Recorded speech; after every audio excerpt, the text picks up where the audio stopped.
Đào xin chào các bạn. Hôm nay Đào sẽ nói về cây dâu tầm ăn. Um, Cây dâu tầm ăn này nó rất là dễ trồng. Hiện nay Đào có khoảng chừng 3 loại, hồi đó có trồng 4 loại. Cái loại này thì cái trái nó tròn mà nó sẽ thành màu rất là đậm khi mà nó chín. Um, cái trái này thì nó cục bằng một lóng tay một lóng tay mập á. Đào có cái loại kia chút Đào sẽ chỉ cho coi nó dài hơn. Dâu tầm ăn này nó rất là dễ trồng, tại vì khi mà mình trồng nó cái cây mới đầu nó cái cây cũng chừng bên lớn vậy thôi, một cái nhánh đó. Rồi khoảng chừng 1 năm 2 năm sau nó lớn rất là mau. Cái cây hiện tại ở đây thì khoảng chừng 3 4 năm rồi. Hai cái cây này là chú của Đào cho Đào. Thì Đào thì thường thường biết cái cây dâu tầm ăn tiếng Anh là mulberry, nhưng mà tiếng Việt thì không có biết cái cây này thật sự là dâu tầm ăn. Nó có nhiều cách để mình dùng nó. Cái cây này có thể làm thuốc, giống như là mình hái mấy cái lá nó, cái mình làm giống như trà uống vậy đó. Mình hái cái lá này về mình rửa nó sạch, rồi xong cái mình xắt nó ra, cái mình nấu nước nóng lên, rồi mình để nó vô, rồi mình đổ mình uống giống như uống trà, thì nó rất là tốt cho hạ huyết áp.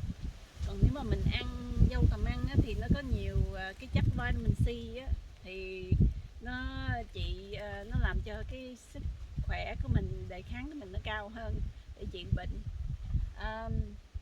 Còn khi mà lúc mà Đào còn mấy năm về trước không biết á, thì ở bên gia đình bên Việt Nam gửi dâu tầm ăn qua cho Đào, tại vì thử trong cái việc làm của Đào á, có nhiều dông á, nó đi theo, tại có lúc thì Đào phải rửa xác chết, rồi đưa mấy cái xác này đi vô trong cái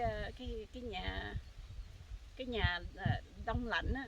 Thì khi mà làm cái job đó thì thấy trong người của mình lâu lâu cũng có mấy cái vong nó đi theo á. Rồi nói với gia đình ở bên Việt Nam, thì gia đình bên Việt Nam nói lấy dâu tầm ăn để trị ma. Thì Đào chỉ có biết cái dâu tầm ăn là tiếng Việt thôi, nhưng mà thật sự không biết tiếng Anh là tiếng gì, là cái cây nó là cây gì. Thì dâu tầm ăn này nếu mà mình muốn trị ma thì mình phải cắt một cái nhánh, kiếm cái nhánh dài cũng hơi già gì nè, rồi xong cái mình cắt nó, rồi mình phải phơi cho nó rất là khô á, chứ khi mà mình làm cho nó chuỗi, hay là mình muốn để nó dưới đầu nằm đó. Thường thường dâu tầm ăn cho ở bên Việt Nam thì con nít mới sanh ra, hay là mấy đứa trẻ hay đeo trên tay hay trên cổ. Hồi đó thì Đào hay đeo trên cổ lúc mà Đào đi làm ở bên cái khâu bên đó đó. Thì đeo cái này thấy nó đỡ hơn, thấy mình không có bị giống như là đi ngủ bị ma đè, hay là trong người của mình trời nắng chang chang cái mình bị ớn lạnh hoài á, với lại trong cái tâm lý của mình nó buồn á.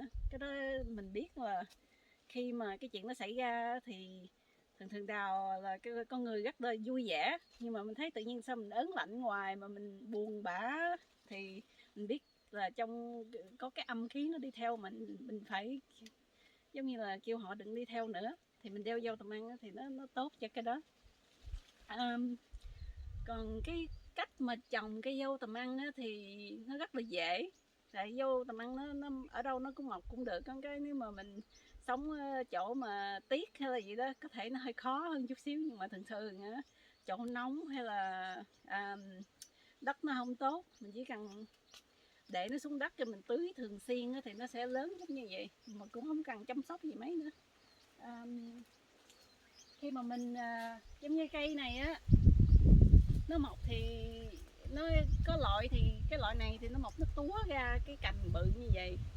Có những loại dâu tầm ăn thì nó giống như là cái nhánh đó thì nó hang nó dài xuống, hoặc lòng thòng xuống vậy.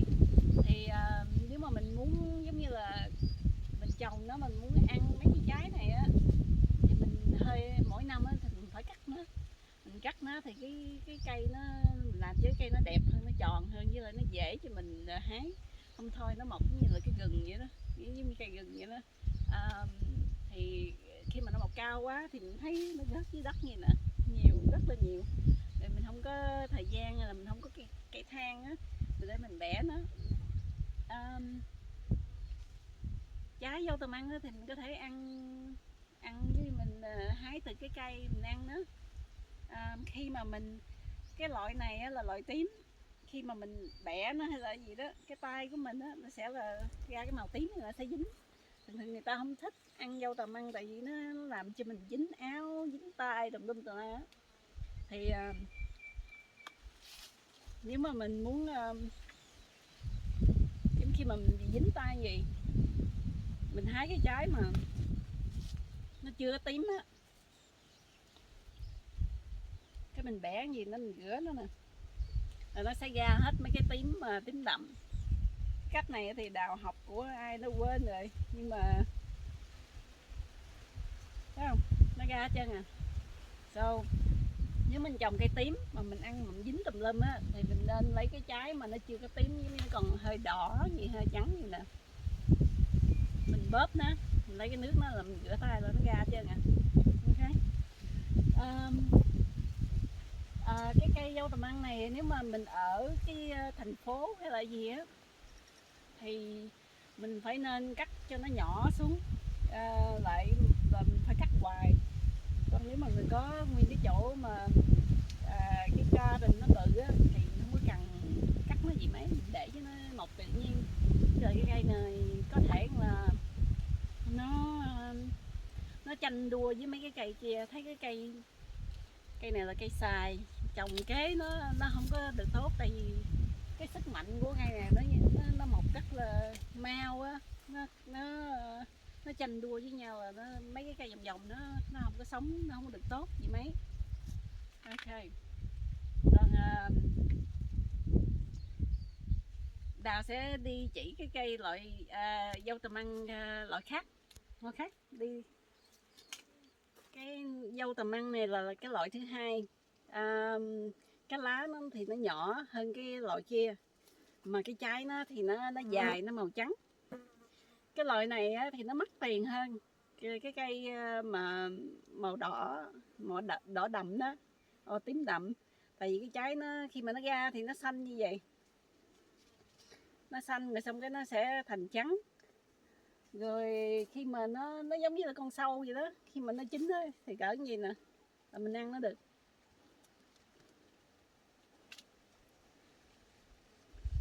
Nó có cái vị ngọt á.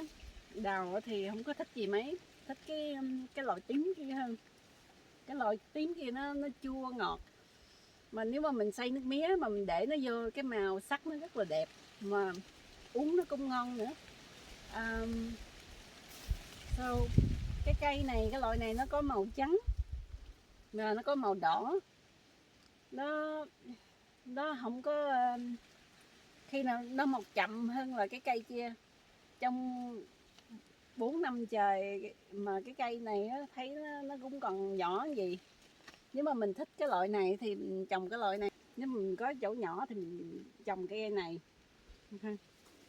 Thì cái loại này thì mình cũng giống như cây dâu tầm ăn, thì mình nấu nước trà thêm mình xài nó cho chị ma cũng được. Ngày xưa người ta nói thì mình đi trong đêm mình hái cái dâu tầm ăn để mình quất ma. Cái đó là ba của Đào hay nói, nhưng mà cái chuyện đó thì Đào chưa có bao giờ làm.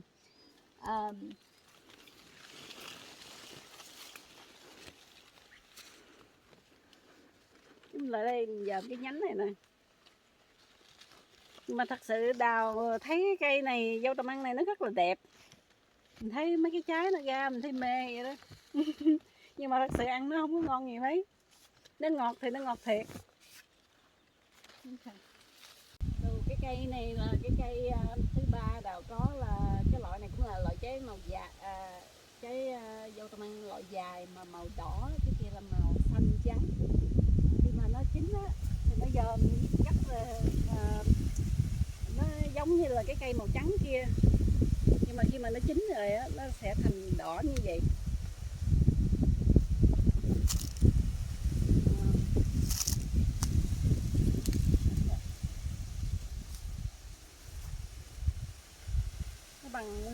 tay của mình. Thì cái cây này á, cái loại mấy cái trái mà dài giống như vậy thì nó chậm phát triển hơn. Còn cái cây mà cái trái mà màu đỏ, màu tím đậm á, thì nó mọc rất là nhanh. Thì nếu mình thích cái gì trồng mà nó mau á, thì trồng cái loại kia. Nó có loại dâu tằm ăn màu trắng nữa. Rồi màu trắng nó có trái nhỏ, rồi màu đỏ nó có trái nhỏ, phân biệt lớn vậy thôi, cũng hơi tròn tròn. Nhưng mà thường thường cái đó thì theo cái ý thích của mỗi con người, mình thích muốn trồng cái cây dâu tằm ăn nào. Với lại cái loại này á, thì nó mắc tiền hơn cái loại common one á, cái trái mà tròn mà tím đậm tím kia. Thì nếu mà đào mà phải chọn trồng cây nào á, thì chắc phải trồng cái cây tím mà trái tròn kia, tại vì nó rất là dễ trồng. Cái này nó cũng dễ nhưng mà nó chậm phát triển, với lại nó ăn nó cũng không có ngon vậy mấy. Thì cái đó là theo kinh nghiệm của Đào thì dâu tằm ăn thì Đào thật sự là theo cái theo cái bên Việt Nam á, cái đời xưa thì người nói dâu tằm ăn thì trị cho ma. Thì Đào có đeo nó một thời gian, cái lúc mà dông nó hay đi theo, với lại ngủ hay bị ma đè. Bây giờ Đào thì già rồi thì nó giống như cái tâm khí của mình nó mạnh lên hơn á, thì mình không có cần nó gì mấy. Với lại cái cây khác mà Đào trồng á, thì cái loại này bên Việt Nam chắc không có, mà tiếng Việt thì Đào cũng không biết cái tên nó là tên gì. Cái cây này là nó kêu là cái cây white sage, là cái cây màu trắng. Ở ngoài shop á, thì thường thường mình đi mua giống như mấy chỗ shop Tây á, nó bán là cái loại mà màu xanh. Thì cái đó mình dùng nấu ăn á, thì mình để vô giống như khi mà mình nướng ở trong cái lò phay củ cà rốt với khoai tây rồi đó, roasting á, thì mình xài cái common sage. Còn theo cái phong tục của người mà Mỹ da đỏ á, thì họ xài cái loại cái plant này, nó white sage này á, thì mình trồng nó trị ma, với lại nó trị mấy cái khí mà không tốt ở trong cái nhà hay là cái chỗ đó đó. Cái cây này nó trồng ở trong cái giống như là chỗ nắng với lại không có nước nhiều. Đạo tiếng Việt là kêu là desert tiếng Anh, nhưng mà cái cây này là nó desert plant, nó không có cần nước nhiều. Mình trồng nó kế giống như là mình trồng nó kế cái cây sung đi, hay là cái cây ổi á, tại cái mùi của nó rất là thơm, nó làm cho mấy con sâu rồi đó nó không có lợi mấy cái trái đó. Bởi vì Đào ít không có xịt mấy cái thuốc sâu, cũng không cần. Khi mà mình trồng cái cây này nó sẽ giúp cho cái vấn đề đó. Nếu mà muốn xài cái cây này á, thì khi mà mình trồng nó, mình cắt cái nhánh này nè, cái mình lấy mấy cái lá đó mình phơi khô. Mình phơi khô rồi xong cái khi mà nó khô á, rồi mình có thể mình đốt cái lá nó một lá, hay là mình đốt ở trong cái nấm vậy nè, mình bó nó. Cái Mỹ da đỏ thường thường người ta bó trong một cái cục dài bả dai nè, cái xong họ đốt cái người ta kêu là smudging stick á, mình đi vòng vòng nhà, cái như mình quơ cho mấy cái dông nó đi ra khỏi chỗ đó. Thì Đào cũng thích xài lắm, cái này rất là tốt. Nhưng mà tại vì cái cây này nếu mà mình không có thì mình nên trồng dâu tằm ăn. Dâu tằm ăn này mình lấy cái lá nó, nếu mà mình muốn trị cái âm khí trong nhà của mình á, thì mình một là cắt cái nhánh phơi khô, rồi mình làm theo chuỗi, mình đeo cho mấy đứa con nít, hay là tự mình đeo cũng được. Nhưng mà nhiều cái việc làm của mình á, thì mình không có thể đeo mấy cái đó được, tại vì cái dây trùng á. Hai là mình cắt cái nhánh đó cho mấy đứa nít đó, thì con nít, nếu mà đứa gái thì mình cắt 9 cái khúc cây dài này, con trai thì 7 cây, rồi mình phải phơi cho nó rất là khô, tại vì nếu mà nó không khô thì nó sẽ lên mốc á. Khi mà nó khô rồi thì để lên đầu giường của mấy đứa em bé để cho nó ngủ, cho nó yên giấc, nó không có bị phá gì, phá mấy cái dông linh phá nó. Hay là mình muốn lấy cái lá này mình bứt nó, mình nấu nó lên, rồi mình lau cái nhà cho nó sạch sẽ. Cái đó mình cũng làm cái đó được. Hay là mình nấu cho mình uống cũng tốt. Thì mình thường mình nghe người ta nói là nó hạ huyết áp, nhưng mà mình muốn biết nó có thật sự như vậy không á, thì Đào khuyên là mình phải đo huyết áp như trước cho một tuần lễ, rồi xong cái mình bắt đầu cái mình xài cái trà này, mình uống cái gì cũng được, người ta giới thiệu cho mình phải coi coi nó có nó thật sự nó có work hay là không. Thì mình nên đo huyết áp của mình trong một tuần lễ, rồi mình uống nó khoảng chừng 2-3 tháng gì đó, rồi mình mỗi ngày mình đo cái huyết áp của mình. Thì nếu mà mình thấy nó tốt thì mình nên xài nó, nếu không thì mình cái đó thì Đào không biết, nên bỏ qua bên. Nếu mà mình bị tình trạng cái huyết áp mình rất là cao mà mình cần thuốc. Ok, Đào nói goodbye. Hôm nay kết thúc cái nói về dâu tầm ăn. Chúc mọi người, chúc bạn vui vẻ.